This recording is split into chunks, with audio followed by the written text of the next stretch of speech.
Good morning, all of you.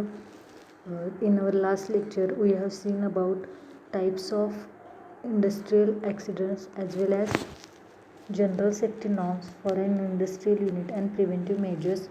Okay, and in this lecture, we will see some part of general safety norms for an industrial unit and preventive measures, and the next part of this unit. Okay. Now let's see, in our last lecture we have three norms are seen, and in this lecture we will see uh, next norms. Okay, the fourth one is placing the tools at their proper place is important. Once their use is over, they must be kept at their proper place all the time. तर बघा, कधी कधी काय होतं की काही कामासाठी किंवा काही गोष्टी तयार करण्यासाठी, काही पार्टिकल्स तयार करण्यासाठी आपण ज्या गोष्टीला म्हणजे बाजूला ठेवलेल्या असतात त्या गोष्टी घेतो आणि त्यांचा वापर करण्यासाठी सुरुवात करतो. पण ते त्या गोष्टी कधी कधी काय होतं तर काम झाल्यानंतर आपण त्या गोष्टी तिथंच ठेवून देतो किंवा विसरून जातो त्या ज्या जागी होत्या त्या जागी ठेवायला. मग अशावेळी काय होतं की समजा एखाद्या व्यक्ती त्यामध्ये अडकून पडू शकते किंवा एखाद्या व्यक्तीला त्या गोष्टीपासून इजा होऊ शकते. तर या सगळ्या गोष्टींचा विचार करणं यामध्ये खूप गरजेचं आहे. ओके, आणि म्हणूनच ज्यावेळी ऑर्गनायझेशनमध्ये असेल, इंडस्ट्रीत असेल किंवा कारखान्यांमध्ये असेल, तर एकदा का एखाद्या गोष्टीचा उपयोग झाला किंवा त्या गोष्टीचा वापर झाला की ती गोष्ट होती त्या जागी ठेवणं हे खूप गरजेचं आहे. नेक्स्ट आहे बघा, all equipment, machinery as well as tools should be kept clean and it must be ensured that they are in working condition. हां, त्यानंतर जो नेक्स्टचा पॉईंट येतो तो आहे बघा की एकदा का सगळ्या मशिनरी वापरल्या, एकदा का सगळे इक्विपमेंट्स वापरले की ते ज्या जागी होते त्या जागी ठेवणे तर मस्ट आहेच, पण त्याचबरोबर ते सगळ्यात आधी स्वच्छ करून ठेवणं गरजेचं आहे. ओके,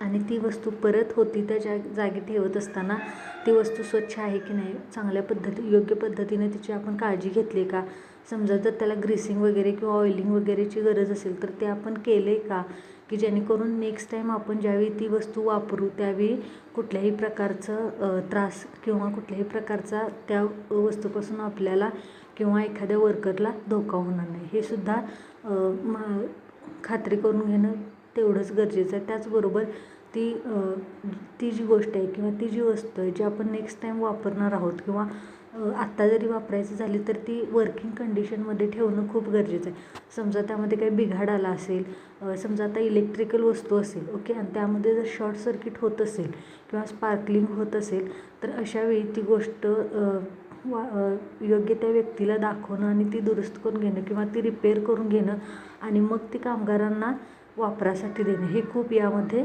गरजेचं आहे. मग अशा पद्धतीने सुद्धा आपण या सगळ्या गोष्टींची काळजी घेऊन असे वेगवेगळे ॲक्सिडेंट्स हे थांबवू शकतो. नेक्स्टचा पॉईंट आहे बघा, in case of any defects it must be inform to the maintenance department. हां, तर बघा मग सगळ्यात महत्त्वाची गोष्ट, मग या सगळ्या गोष्टी व्यवस्थित ठेवण्यासाठी किंवा त्यांची दुरुस्ती वरचेवर ठेवण्यासाठी, त्या वरचेवर वर्किंग कंडिशनमध्ये ठेवण्यासाठी ऑर्गनायझेशनमध्ये, कारखान्यामध्ये किंवा इंडस्ट्रीमध्ये एक वेगळं डिपार्टमेंट असतं.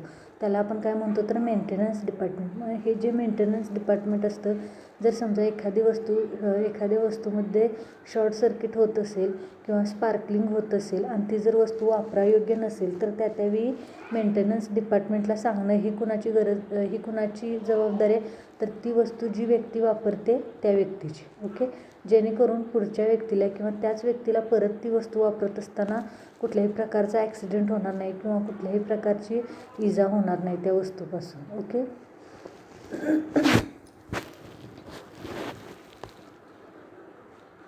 नेक्स्टचा पॉईंट आहे बघा, Every machine comes with its manual. They are very important documents that help in knowing everything about working of machine.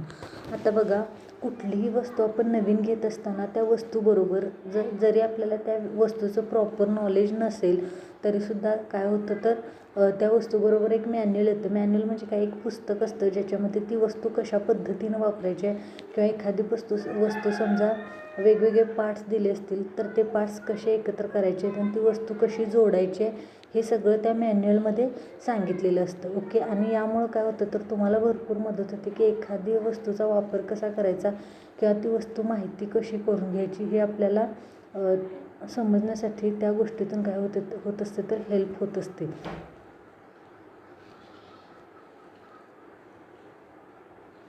त्याचबरोबर बघा, ती मशीन कशा पद्धतीनं वर्क करणार आहे किंवा त्या मशीनचा आपण कशा पद्धतीनं वापर करणार आहोत या सगळ्या गोष्टींचा काय असतं तर त्यामध्ये व्यवस्थित अगदी प्रॉपरली माहिती दिलेली असते, जेणेकरून ती वस्तू हाताळताना किंवा ती वस्तू वापरताना कुठल्याही प्रकारचा ॲक्सिडेंट होणार नाही किंवा वर्कर्सनाही इजा होणार नाही याची पुरेपूर यामध्ये काळजी घेतली जाते.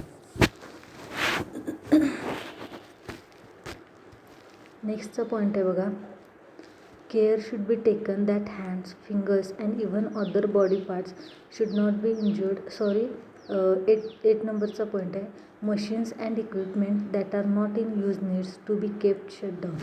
हां, आता मग सगळ्यात महत्त्वाचा भाग बघा, कधी काय होतं की ऑर्गनायझेशनमध्ये असताना किंवा इंडस्ट्रीमध्ये असताना वेगवेगळ्या मशीन्सचा वेगवेगळ्या गोष्टी तयार करण्यासाठी वापर केला जातो.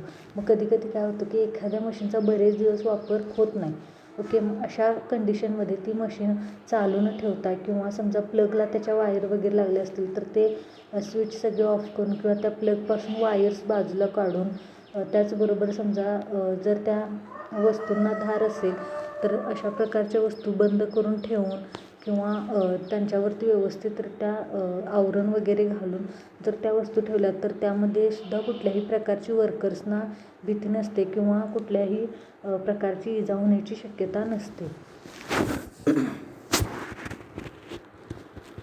नेक्स्टचा पॉईंट आहे बघा, care should be taken that hands, fingers and even other body parts should not be injured because of moving parts of machine. त्याचबरोबर या सगळ्या गोष्टींची काळजी घेत असताना या गोष्टीची सुद्धा काळजी घेणं गरजेचं आहे की आपले हात असतील, हातांची बोटं असतील किंवा आपल्या शरीरातला कुठलाही अवयव असेल जेणेकरून त्या ज्या मशीन्स हलत आहेत म्हणजे ज्या एकसारख्या मूव्हिंग मशीन्स असतात. ओके. म्हणजे ज्या कंटिन्युअस मूव्ह होत असतात त्या मशीनपासून आपल्याला कुठल्याही प्रकारचा धोका नाही किंवा आपल्या शरीराच्या इतर बॉडी पार्टला कुठलाही धोका नाही हे सगळं माहिती असणं किंवा या सगळ्याची काळजी घेणं हे फक्त वर्कर्सच्या हातामध्ये असतं.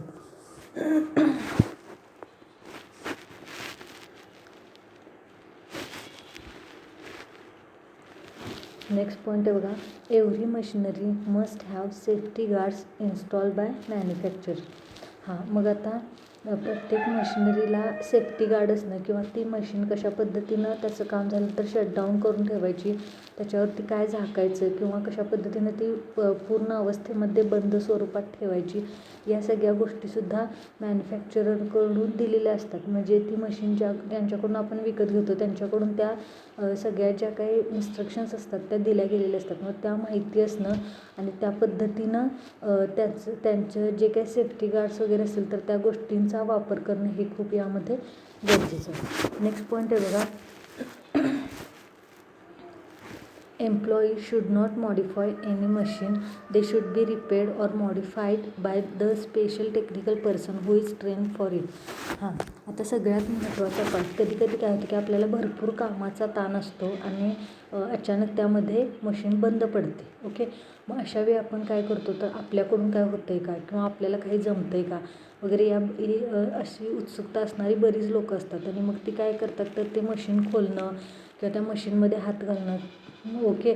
मग ते बटन बंद केले किंवा नाही याचं कुठल्याही प्रकारची कल्पना न घेता ते काय करत असतात तर ते मशीन दुरुस्त करण्याची म्हणजे त्यांना खूप उत्सुकता लागलेली असते. तर पण अशावेळी अशा कुठल्याही प्रकारच्या एम्प्लॉईनी किंवा कुठल्याही वर्करने अशा पद्धतीचा मशीनचा दुरुस्ती करू नये किंवा त्याला मॉडिफाय किंवा त्याच्यात आधुनिकीकरण करण्याचा कुठलाही प्रयत्न करू नये. कारण त्या गोष्टीसाठी एक स्पेशल व्यक्ती असते आणि त्यांना त्या पद्धतीचं योग्य ट्रेनिंग दिलं गेलेलं असतं.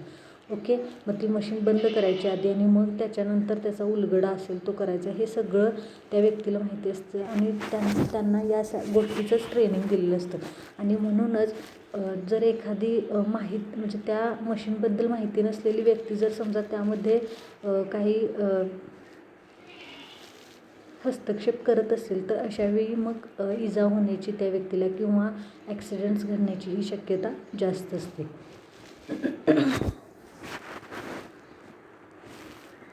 नेक्स्ट पॉईंट बघा, working area should be lit up properly when work is going on.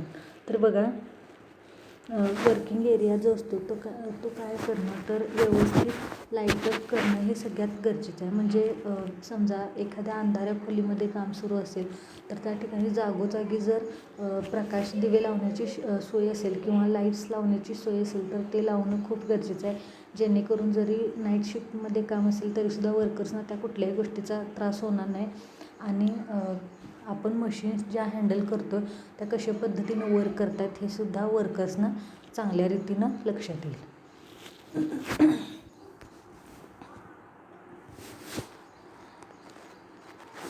Next point आहे बघा, proper ventilation is required at working place.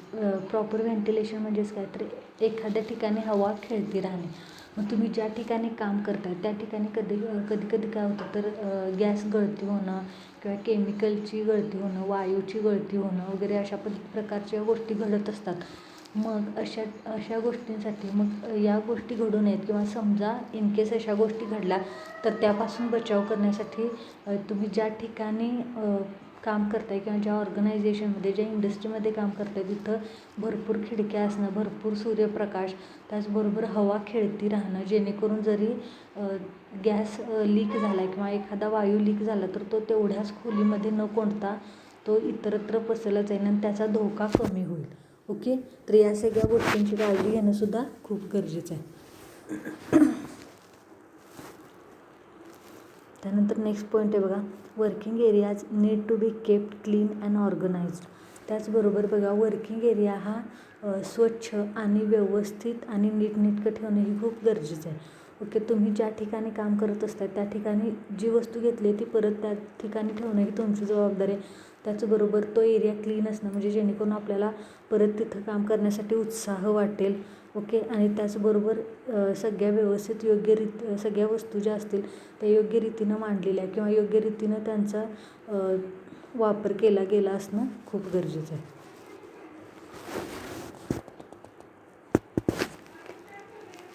Employee should not work under influence of alcohol or drugs. मग आता सगळ्यात महत्त्वाचा मुद्दा इथं येतो बघा, की जर तुम्ही एखाद्या ऑर्गनायझेशनमध्ये किंवा एखाद्या इंडस्ट्रीमध्ये एखाद्या कंपनीमध्ये काम करत असताय आणि शक्यतो ज्यावेळी तुम्ही मशिनरी एरियामध्ये किंवा मशिनरी डिपार्टमेंट्समध्ये काम करत असताय त्यावेळी तुम्ही अतिशय म्हणजे अगदी शुद्धीत असणं गरजेचं आहे. ओके, म्हणजे अगदी स्पष्ट भाषेत सांगायचं झालं तर व्यसन करून त्या ठिकाणी काम करणं किंवा ड्रग्ज घेणं किंवा अल्कोहोल घेणं, ड्रिंक करून काम करणं हे काय होतं तर वर्कर्सच्या दृष्टीने किंवा त्यांच्या हेल्थच्या दृष्टीने खूप धोकादायक आहे. कारण की त्या धुंदीमध्ये असताना जर ते मशिनरी एरियामध्ये वर्क करत असतील तर अशावेळी कुठलं बटन सुरू केले किंवा आपण आपला हात कशामध्ये अडकला आहे किंवा आपण कशामध्ये ओढलो जातो वगैरे या सगळ्या गोष्टींची भान नसते. ओके, आणि म्हणूनच प्रत्येक ऑर्गनायझेशनने, प्रत्येक इंडस्ट्रीने आणि प्रत्येक कंपनीने या सगळ्या गोष्टींना प्रोहिबिट केलं पाहिजे. ओके, प्रिव्हेंट केलं पाहिजे की असल्या कुठल्याही गोष्टी या कमीत कमी ऑर्गनायझेशनच्या बाहेर असणाऱ्या 100 मीटरच्या अंतरामध्ये कुठल्याही वस्तीमध्ये किंवा कुठल्याही भागामध्ये आढळून न येता तिथं फक्त काम आणि कामच केलं जाईल. ओके, तर या सगळ्या गोष्टींचा विचार करणंसुद्धा इथं खूप गरजेचं आहे. आणि या सगळ्या गोष्टी कुणासाठी आहेत तर वर्कर्ससाठी. मग त्यामुळं वर्कर्सनीसुद्धा स्वतःची काळजी घेण्यासाठी या गोष्टी करणं खूप गरजेचं आहे. पुढं बघा, preventive measures help in reducing the accidents and avoid mishaps. आणि म्हणूनच या सगळ्या गोष्टी कशासाठी नेमक्या सांगितल्या जातात रे, तर जे काही वेगवेगळ्या कारणांमुळे वेगवेगळ्या गोष्टींमुळे ॲक्सिडेंट्स घडत असतात तर ते होऊ नयेत आणि अशा गोष्टी दुर्लक्षित केल्या जाव्यात किंवा त्यांच्याकडे दुर्लक्ष व्हावं, त्या गोष्टी बाजूला फेकल्या जाव्यात, या सगळ्या गोष्टींसाठीच हे आपल्याला प्रिव्हेंटिव्ह मेजर्स त्यांनी सांगितलेले आहेत. आता बघा, मग अशा त्याचबरोबर अजून काही प्रिव्हेंटिव्ह मेजर्सच्या लिस्ट आहे किंवा जे काही पॉईंट्स आहेत ते त्यांनी आपल्याला 1 बाय 1 सांगितलेले आहेत, ते आता आपण बघूयात. तर पहिला आहे बघा, safe work place and working conditions. तुम्ही ज्या ठिकाणी काम करताय आणि जी तुमची कामाची परिस्थिती आहे ती अतिशय स्वच्छ असणं किंवा तुमचं जो काही कामाचा एरिया आहे तो स्वच्छ आणि सुरक्षित असणं खूप गरजेचं आहे. Second, safe material handling. त्याचबरोबर तुम्ही जे काही मटेरियल यूज करताय किंवा जो काही तुम्ही माल वापरताय तुमच्या प्रोडक्टसाठी तर तो सेफ असणं गरजेचं आहे. Third one is personal protection devices. तुमच्या स्वतःच्या प्रोटेक्शनसाठी काही डिव्हायसेस तुम्ही यूज करणं गरजेचं आहे, म्हणजे जेणेकरून हँडग्लोव्ज असतील, गम बूट्स असतील, ग्लासेस असतील. ओके. Then good housekeeping. तुम्ही ज्या ठिकाणी काम करताय किंवा ज्या डिपार्टमेंटमध्ये काम करताय तिथं स्वच्छता असणं खूप गरजेचं आहे, म्हणजे स्लिपरी एरिया नको. त्याचबरोबर व्हेंटिलेशन भरपूर प्रमाणात हवं, म्हणजे खेळती हवा असावी. त्याचबरोबर इलेक्ट्रिसिटीचा पुरवठा जो असणार आहे तो व्यवस्थित असावा. And the last one is general measures. आणि मग काय सामान्य गोष्टी असतील, म्हणजे वर्कर्सवरती असणारा ताण असेल किंवा त्यांनी ड्रिंक वगैरे न करता येणं वगैरे, या सगळ्या गोष्टी काय होतात तर या प्रिव्हेंटिव्ह मेजर्समध्ये समाविष्ट होतात. ओके. नेक्स्ट पेज बघूयात.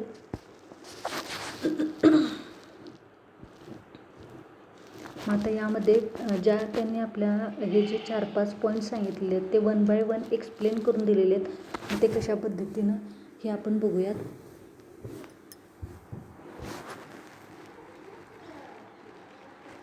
तर त्यामध्ये पहिला पॉईंट आहे बघा, safe work place and working conditions. तर बघा, मग या प्रिव्हेंटिव्ह मेजर्समध्ये कुठल्या कुठल्या गोष्टी इन्क्लूड होतात तर बघा, पहिला आहे good layout. Good layout of working place. Layout म्हणजे काय, तुम्ही ज्या ठिकाणी काम करताय तर त्या ठिकाणची जी काही रचना आहे ती चांगल्या प्रकारची किंवा चांगल्या पद्धतीची असावी. ओके. त्यातला सेकंड पॉईंट आहे बघा, sufficient working space for movement. समजा तुम्ही एखाद्या ठिकाणी काम करताय आणि अगदी छोट्याशा एरियामध्ये काम करताय तर तुम्ही कशा पद्धतीने तिथं मूव कसं करणार किंवा तुमचं वर्क जे असेल ते कशा पद्धतीनं तुम्ही इफेक्टिव्ह कराल. ओके. मग या सगळ्या गोष्टींची अडचण न होता तुम्ही ज्या ठिकाणी काम करताय तिथं तुम्हाला म्हणजे पुरेशा प्रमाणात हालचाल करता यावी, मशिनरी हँडल्स करता याव्यात, एवढी सगळी जागा असणं हे खूप गरजेचं आहे, म्हणजे जेणेकरून तुमच्या वर्क प्लेसची रचना ही त्या पद्धतीनं हवी. Then proper flooring like non skid type of floors et cetera. त्याचबरोबर तुम्ही ज्या ठिकाणी काम करताय तिथल्या ज्या फ्लोअर्स आहेत, म्हणजे फरशा असतील किंवा टाईल्स असतील तर त्या स्लिपरी नकोत. ओके. जेणेकरून पाणी वगैरे सांडलं किंवा तेल घाणा वगैरे असेल तर तेल वगैरे सांडलं तर एखादी व्यक्ती निसरून पडण्याची शक्यता असते आणि मग परत त्यामध्ये ॲक्सिडेंट होण्याची शक्यता असते. मग तो स्लिपरी एरिया नको वरचेवर, आणि जरी असला तरी तो वरचेवर साफ केला जावा. या सगळ्या गोष्टींचा समावेश कशामध्ये येतो तर गुड लेआउटमध्ये. त्यानंतर बी पॉईंट आहे बघा, रिडक्शन इन नॉईज लेवल. आवाजाची पातळी कमी करणे. Use of machine that will reduce noise level. अशा पद्धतीच्या तुम्ही ज्या ठिकाणी म्हणजे तुम्ही ज्या डिपार्टमेंटला काम करताय किंवा तुम्ही ज्या ठिकाणी काम करताय त्या ठिकाणी अशा पद्धतीच्या मशीन्सचा वापर करा जेणेकरून त्या मशीन्स आवाज कमी करतील. ओके. किंवा जी काही नॉईज लेवल असेल ते रिड्यूस करतील जेणेकरून ध्वनी प्रदूषण होणार नाही. त्यानंतर सेकंड पॉईंट आहे बघा, separate place for machines that are producing noise. त्याचबरोबर समजा कधी काय होतं की अशा मशीन्स असतात ज्यांचा आवाज कमी करता येत नाही किंवा आपण तो रिड्यूस करत नाही, तर अशा मशीन्ससाठी वेगळी खोली असणं किंवा वेगळं डिपार्टमेंट असणं. ओके. जेणेकरून तिथल्याच लोकांना तो त्रास होईल, बाकीच्या लोकांना तो तेवढा त्रास होणार नाही. ओके. समजा ती जर मशीन बरोबर ऑर्गनायझेशनच्या सेंटरला ठेवली तर कदाचित सगळ्याच ऑर्गनायझेशनला किंवा सगळ्या इंडस्ट्रीला त्रास होण्याची शक्यता असते. पण ती जर एका कोपऱ्यामध्ये त्याची रूम केली किंवा एका बाजूला व्यवस्थितरित्या ती हलवली तर तो एवढा त्रास जाणवणार नाही. And the third one is reducing vibrations of machine with some technique. त्याचबरोबर एखादी मशीन समजा आवाज तर करतेच काम करत असताना, पण त्याचबरोबर ती व्हायब्रेट पण होते, म्हणजे हालत असते सतत. ओके, इतकी हलते की कधी कधी वाटते ती त्याचा स्फोट होते किंवा ती पडते की काय, एवढी त्याच्या मुवमेंट्स सुरू असतात. मग या मुवमेंटसुद्धा किंवा हे व्हायब्रेशनसुद्धा कमी करण्यासाठी प्रयत्न करणे किंवा तशा काही टेक्निक्स असतील तर त्यांचा वापर करणं. सी पॉईंट आहे बघा, इनफ्लेमेबल मटेरियल. म्हणजे ज्या वस्तूंपासून आग लागत नाही किंवा ज्या गोष्टी न जळणाऱ्या असतात अशा गोष्टींना आपण इनफ्लेमेबल म्हणतो. तर अशा गोष्टींचा वापर करणं म्हणजे बघा, inflammable material has to be kept at secured and separate place which is not easily accessible. तर बघा, इनफ्लेमेबल म्हणजे ज्या वस्तूंना लगेच आग लागत नाही. ओके, तर अशा गोष्टी व्यवस्थित एका खोलीमध्ये व्यवस्थितरित्या बंद करून ठेवणं, जेणेकरून समजा काही त्रास झाला किंवा कधी चुकून शॉर्ट सर्किट झाल्यानंतर आग लागली तर ते विझवण्यासाठी त्या गोष्टींचा वापर करता येईल आणि जेणेकरून ते आपल्याला माहिती असतील. ओके, तर अशा गोष्टींचा व्यवस्थितरित्या काय करणं तर जतन करून ठेवणं. नेक्स्ट पॉईंट आहे बघा, machine safeguards should be provided. The solution for this could be permanent casing etcetera. तर मशीन सेफगार्ड्स असतील तर त्यांचंसुद्धा व्यवस्थितरित्या जतन करणं, ते कुठल्या कंडिशनमध्ये आहेत नेहमी त्यांची तपासणी करणं किंवा चेक करणं की ते चांगल्या कंडिशनमध्ये आहेत का, त्यांचं आपण म्हणजे नेक्स्ट टाईम त्याचा वापर चांगल्या पद्धतीनं करू शकू का, वर्किंग कंडिशन्समध्ये आहेत का. तर या सगळ्या गोष्टींचासुद्धा safe workplace and working conditions या गोष्टींमध्ये काय होतं तर समावेश झालेला आपल्याला दिसून येतो. तर नेक्स्ट पॉईंट आहे बघा,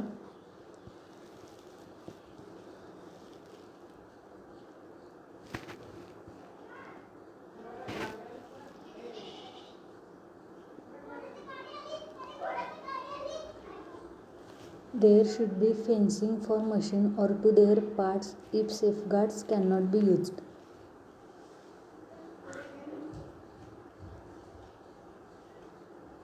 ओके, म्हणजे बघा,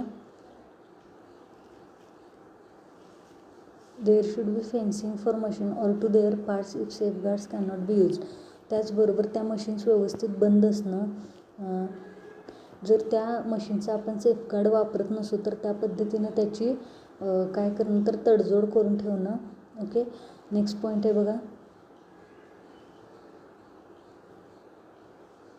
all machinery like boilers and pressure vessels must be kept at right position and in good condition. बघा, अशा मशिनरी ज्या म्हणजे बॉयलर असतात किंवा प्रेशर व्हेसल्स असतात ज्यामध्ये प्रेशर असतं, तर अशा गोष्टी व्यवस्थित पोझिशनमध्ये ठेवणं आणि त्याचबरोबर त्या चांगल्या कंडिशनमध्ये आहेत की नाही याची वारंवार तपासणी करणे. हे या सगळ्याचा सुद्धा समावेश कशामध्ये येतो तर या गोष्टीमध्ये येतो. ओके, नेक्स्ट पॉईंट आहे बघा यातला शेवटचा, फिजिकल कंडिशन्स. तर बघा, इनफ इल्युमिनेशन. फिजिकल कंडिशनमध्ये इनफ इल्युमिनेशन म्हणजे काय तर पुरेसा असा सूर्यप्रकाश असणं किंवा पुरेसा प्रकाश असणं. Second, good ventilation and height of working place. त्याचबरोबर जो तुम्ही वर्किंग एरिया आहे किंवा तुमचं जे काही वर्किंग प्लेस आहे त्याची हाईट जास्त असणं खूप गरजेचं आहे, नाहीतर उभारल्यानंतर छत डोक्याला लागते वगैरे, अशा पद्धतीचा एरिया नको. ओके, त्याचबरोबर हवा खेळती राहणं. मग त्याचं कारण मी तुम्हाला मगाशी सांगितलं की का हवा खेळती राहणं गरजेचं आहे. तर या सगळ्या गोष्टींचासुद्धा इथं विचार केला गेला पाहिजे. आणि यातला शेवटचा पॉईंट आहे बघा, proper flooring with cleanliness and oil free. Okay, म्हणजे फ्लोअर तुमचा जो असणार आहे तो अतिशय स्वच्छ, त्याचबरोबर कुठंही पाणी वगैरे सांडलेलं नसणं, ऑइल फ्री म्हणजे तेल वगैरे सांडलेलं नसणं, या सगळ्या गोष्टींचा विचार करणं किंवा काळजी घेणं आणि वारंवार ते क्लीन करत राहणं हे खूप यामध्ये गरजेचं आहे. यातलं सेकंड पॉईंट आहे बघा, सेफ मटेरियल हँडलिंग. त्यातला पहिला पॉईंट आहे, material and machinery like hoist, cranes, lifts etcetera should be maintain properly. आता ज्या काही समजा कधी कधी काय होतं तर एखादी वस्तू पहिल्या मजल्यावरून तिसऱ्या चौथ्या मजल्यावरती नेण्यासाठी लिफ्टचा, क्रेनचा वगैरे वापर होतो. ओके, तर या सगळ्या गोष्टी ज्या आहेत त्या प्रॉपरली मेंटेन केल्या गेलेल्या असाव्यात. त्यांचं ग्रीसिंग असेल, ऑइलिंग असेल तर ते ज्या त्यावेळी योग्य पद्धतीनं केलं गेलेलं असलं पाहिजे. सेकंड पॉईंट आहे बघा, with the proper of handling devices fatigue of workers can be avoided. त्याचबरोबर जर चांगल्या पद्धतीनं मशीन्स किंवा डिव्हायसेस वर्करकडून हँडल केले जात असतील तर कुठल्याही प्रकारची इजा किंवा कुठल्याही प्रकारचा त्रास हा वर्कर्सना होणार नाही. त्यानंतर तिसरा पॉईंट आहे, housekeeping has to be good. जे तुम्ही तुमच्या वर्कप्लेसमध्ये किंवा तुमचं जो काही वर्क एरिया आहे त्या ठिकाणी तुम्ही जी स्वच्छता राखताय ती स्वच्छता अगदी स्वच्छ, म्हणजे जी काही तुम्ही म्हणजे जो काही वर्किंग एरिया वापरताय किंवा वर्क प्लेस वापरताय त्या ठिकाणी अतिशय चांगल्या पद्धतीची स्वच्छता, अतिशय क्लीनलीनेस असणं खूप गरजेचं आहे. नेक्स्ट पॉईंट आहे बघा, safety is ensured while handling things. त्याचबरोबर तुम्ही जर काय वेगवेगळ्या वस्तू वापरत असाल, वेगवेगळ्या मशिनरी हँडल करत असाल तर त्यावेळी सुरक्षितता ठेवणं किंवा स्वतःचं संरक्षण करणं हे खूप गरजेचं आहे. आणि नेक्स्ट पॉईंट आहे बघा यातला,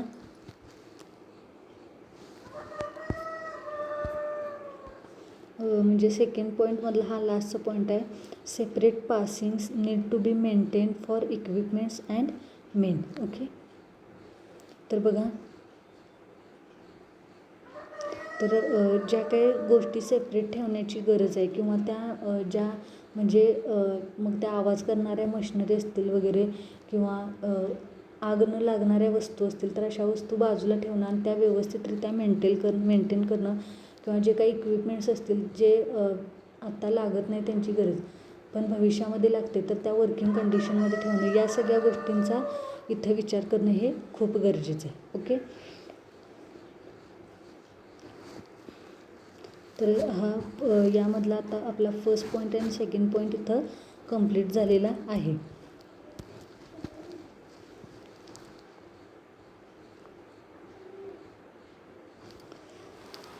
ओके, तर बघा इथंपर्यंत मी हे लेक्चर संपवते. जर तुम्हाला काही प्रॉब्लेम असेल किंवा एखादा पॉईंट वगैरे समजला नसेल, काही अडचण असेल तर तुम्ही मला डिरेक्टली कॉन्टॅक्ट करू शकताय किंवा व्हॉट्सअपला तुमचे जर काही डाऊट्स किंवा क्युरीज असतील तर विचारू शकताय. ओके, नेक्स्ट पॉईंटमध्ये नेक्स्ट लेक्चरमध्ये आपण याचे जे राहिलेले पॉईंट्स आहेत ते बघूयात. Okay, thank you.